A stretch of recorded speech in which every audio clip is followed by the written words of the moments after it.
கல்கி படத்தினுடைய first day box office report இப்போ வந்திருக்கு. ஸோ மிகப்பெரிய ஒரு எதிர்பார்ப்பில் வெளியான இந்த படத்தில் பார்த்திங்க அப்படின்னா மல்டிபிள் காஸ்ட் வந்து நடிச்சிருந்தாங்க. ஸோ அது மட்டும் இல்லாமல் இந்த படம் ரிலீஸ் ஆனதுக்கப்புறம் சர்ப்ரைஸாக வந்து ஒரு 4 ஆக்ட்ரஸினுடைய கேரக்டர் பார்த்திங்க அப்படின்னா இந்த கேமியோ ரோல் இந்த படத்தில் இருந்தது.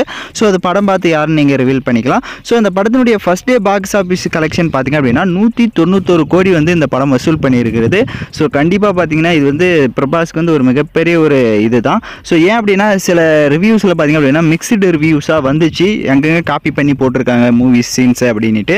ஸோ எப்படி இருந்தாலும் பார்த்திங்க அப்படின்னா பாக்ஸ் ஆஃபீஸில் ஒரு ரெக்கார்ட் பண்ணிடுச்சு அப்படின்னா கண்டிப்பாக அந்த படம் வந்துட்டு சக்ஸஸ் ஆகிடும். இந்த படம் வந்து 800 கோடி போட்டு எடுத்துருக்கிறனால கண்டிப்பாக 1000 கோடி வசூல் பண்ணால் தான் இவங்க வந்து ப்ராஃபிட் அப்படின்றத எடுக்க முடியும். ஸோ வெயிட் பண்ணி பார்க்கலாம் இந்த படம் வந்து எந்த அளவுக்கு பாக்ஸ் ஆஃபீஸ் கலெக்ஷன் பண்ண போகுது அப்படின்ட்டு. ஃபர்ஸ்ட் டேவில் பார்த்திங்க அப்படின்னா 191 கோடி அடிச்சிருக்கு. வெயிட் பண்ணி பார்ப்போம். நீங்கள் எந்த அளவுக்கு கல்கி படத்தை பார்த்துட்டு உங்களோட ரிவ்யூ என்னன்னு கமெண்ட் பண்ணுங்கள். ஸோ பார்க்காதவங்களும் நீங்கள் எந்த அளவுக்கு எக்ஸ்பெக்டேஷனில் இருக்கீங்கன்னு கமெண்ட் பண்ணுங்கள்.